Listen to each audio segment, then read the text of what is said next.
Hello students, good morning. तो मैं बताने वाला हूँ क्लास 9th का मैथ वास्तविक संख्या प्रश्नावली 1 का 1। ठीक है, तो सबसे पहले हम जान लेते हैं यहाँ पर n का, n के बारे में जान लेते हैं n क्या है। तो ये सब अभी जितना यहाँ पर हम लिखेंगे ना, जितना भी यहाँ पर लिखेंगे सब क्या है, सभी प्राकृत संख्या होगा। क्या होगा? सभी प्राकृत संख्या। n है सभी प्राकृत संख्याओं का समुच्चय है। क्या है? समुच्चय। प्राकृत संख्या का समुच्चय है।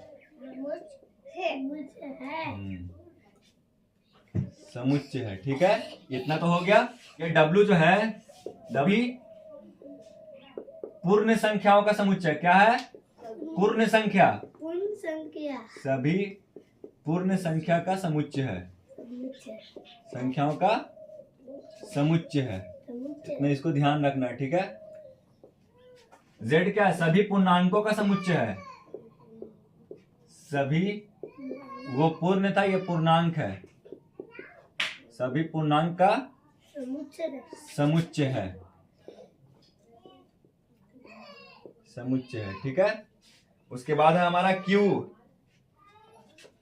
Q जो है सभी परिमेय संख्या का समुच्चय है। संख्या का समुच्चय। Q क्या है? सभी परिमेय संख्या का समुच्चय है ना।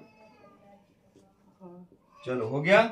उसके बाद देखो लास्ट है R जो है, R क्या है? वास्तविक संख्या। हाँ, सभी वास्तविक संख्या का समुच्चय है। ठीक है,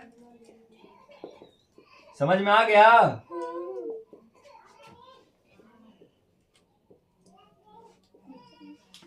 चलिए अब इसको बनाना स्टार्ट करते हैं। बोला जा रहा है प्रत्येक पूर्ण संख्या एक प्राकृत संख्या होती है। क्या बोला जा रहा है? प्रत्येक पूर्ण संख्या एक प्राकृत संख्या होती है। कौन संख्या होती है? हाँ, प्राकृत संख्या होती है। तो इसका आंसर यही होगा यहाँ पर, असत्य। क्या होगा? ये होगा असत्य। असत्य। अब देखो कारण इसका लिख देते हैं। कारण क्यों? कारण भी लिख देते हैं, क्योंकि 0 एक पूर्ण संख्या है। संख्या है। ठीक है, इस तरीके से लिख लेना है। अभी हम बताया था ना, प्राकृत संख्या नहीं है। प्राकृत संख्या नहीं है, इस तरीके से कर लेना है। ठीक है। प्रत्येक पूर्णांक एक परिमेय संख्या होती है। तो इसका आंसर दूसरा का देगा, दूसरा का सत्य होगा। सत्य मतलब, सत्य का मतलब सही। अब इसका कारण लिख लेते हैं। कारण देखिए किस तरीके से लिखना कारण। क्यों नहीं, क्यों होते हैं, क्यों नहीं होते, इसका कारण लिखेंगे। क्योंकि प्रत्येक पूर्णांक, क्या लिखेंगे? प्रत्येक, यहां देखो, प्रत्येक पूर्णांक, प्रत्येक पूर्णांक m को m बटा एक, क्या m बटा एक। जैसे कि मान लो कि यहाँ पे 2 है तो 2 बटा 1 लिख देंगे इस तरीके से। या फिर 5 है तो इस तरीके सबके नीचे एक उदाहरण टाइप का आपको बता रहे। ठीक है। अब इसका तीसरा क्वेश्चन दिया गया है, प्रत्येक परिमेय संख्या एक पूर्णांक होती है, तो नहीं होती है, असत्य। तीसरा का क्या लिखेंगे? असत्य। प्रत्येक परिमेय संख्या एक पूर्णांक नहीं होती है, तो ये क्या हो गया? असत्य हो गया। क्योंकि देखो कारण इसका लिख देते हैं। कारण क्यों? देखो कारण में हम लिखेंगे 2/3। ठीक है, 2/3 जो है एक समान है? नहीं है ना। एक परिमेय संख्या है लेकिन यह पूर्णांक नहीं है। परिमेय संख्या तो है इसमें, लेकिन पूर्णांक नहीं है। क्या है? पूर्णांक नहीं है। अब देखिए चौथा क्वेश्चन को पढ़ लेते हैं। यदि कोई परिमेय संख्या p³ पूर्णांक है तो q बराबर 1। ठीक है, ±1। ठीक है, तो इसमें देखिए चौथा का आंसर क्या होगा, यहां पर ध्यान देना थोड़ा सा। यहां पर चौथा क्वेश्चन असत्य, ये तो असत्य है ही। वो कैसे आप बताते हैं? असत्य। कारण कैसे है? कारण बता देते हैं आपको। क्योंकि 4/2 जो है, 4/2, लेकिन q बराबर 2 है। ठीक है, 2 पूर्णांक है लेकिन q बराबर क्या है? q बराबर क्या है? q बराबर 2 है। q बराबर 2 है। 2 पूर्णांक भी है, q बराबर 2 है, इतना ध्यान रखना है। ठीक है। पांचवा क्वेश्चन बोला जा रहा है, यदि कोई परिमेय संख्या p³ पूर्णांक नहीं है तो q बराबर ±1 नहीं हो सकता है। ठीक है, नहीं हो सकता। तो देखिए इसका आंसर लिखेंगे सत्य। पांचवा का क्या है? पांचवा का सत्य है। इसका कारण बताइए क्यों सत्य है। ये कारण भी बता दे रहे हैं, इसलिए आपको इससे पीछे वो उदाहरण बता दिया गया था।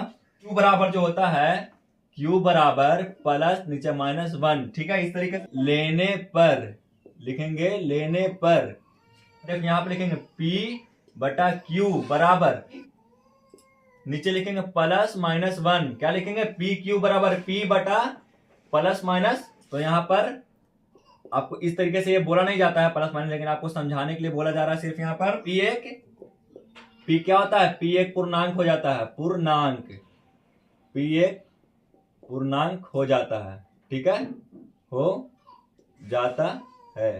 यहाँ पर देखिए क्वेश्चन बोला जा रहा है निम्नलिखित पूर्णांकों को परिमेय संख्या पी क्यू के रूप में लिखें। तो यहाँ पर क्वेश्चन दिया गया है पहला, दूसरा, तीसरा, तीनों क्वेश्चन क्या दिया गया हमको 9 - 13 20। देखिए 9 - 13 और यहाँ पर दिया गया है 20। तो यहाँ पर पी क्यू के करके ऐसे करके समझाया था ना अभी हम। तो यहाँ पर 9 दिया गया है तो यहाँ पर लिखेंगे 9 बराबर, 9 तो क्वेश्चन है, 9 बराबर दे लेंगे, 9 सबके नीचे 1 लगा देना बटा करके, 9 बटा 1 -13 तो इसका क्या लिखेंगे, सबके नीचे 1 ही लगाना है, इसका क्या लिखेंगे, ये 20 है, 20 का क्या लिखेंगे, कस के बोलो, हाँ 20 बटा 1। इस तरीके से लिख लेना है, ठीक है। तो बोला जा रहा है क्या पी क्यू परिमेय संख्या है यदि P बराबर 0 है। तो ये हाँ होगा या नहीं होगा, पी क्यू परिमेय संख्या है यदि P बराबर 0 है। तो क्या बोला जा रहा है P बराबर 0 है तो क्या होगा, ये तो तीसरा का पहला आंसर क्या होगा, हाँ होगा। और जरा दूसरा ध्यान से देखिएगा, दूसरा में क्या पी क्यू परिमेय संख्या है यदि Q बराबर 0। तो ये नहीं होगा, देखिए क्योंकि देखिए P बराबर तो 0 हो जाएगा, P बराबर 0, लेकिन Q बराबर 0 नहीं हो सकता, तो ये नहीं होगा। क्या होगा, नहीं। इसको ध्यान रखना है, कभी भी किसी क्वेश्चन में मिल जाए तो इसको इसी तरीके से बनाना है, ठीक है। यहाँ पे बोला जा रहा है पहला क्वेश्चन 60 बटा 16 को दशमलव में बदलने पर दशमलव होगा। मान लो कि दिया गया 7 बटा 16, मान लो 9 बटा 16, तो 9 बटा 16 दिया गया, ये क्या है, रूट निकल रहा है, निकल रहा है ना रूट।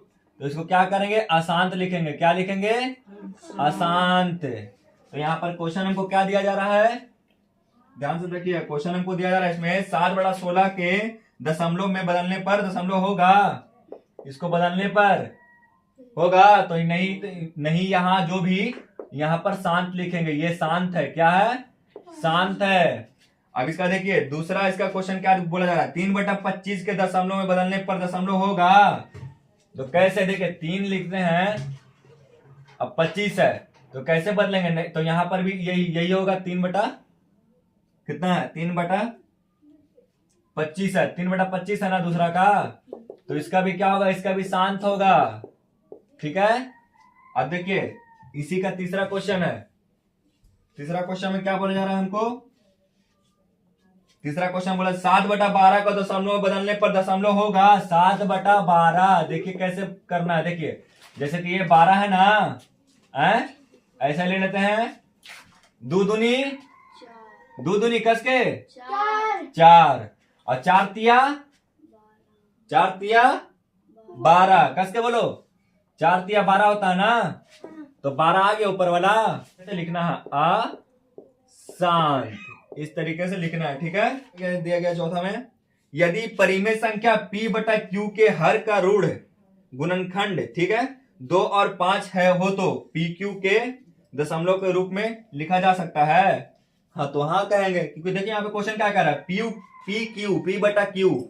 P बटा Q के हर का ऋण गुणनखंड 2 और 5 हो तो PQ को क्या कहेंगे, शांत कह सकते हैं, शांत कहेंगे, क्या कहेंगे, शांत। तो वीडियो अच्छा लगा हो तो हमारे चैनल को सब्सक्राइब करें। Thank you.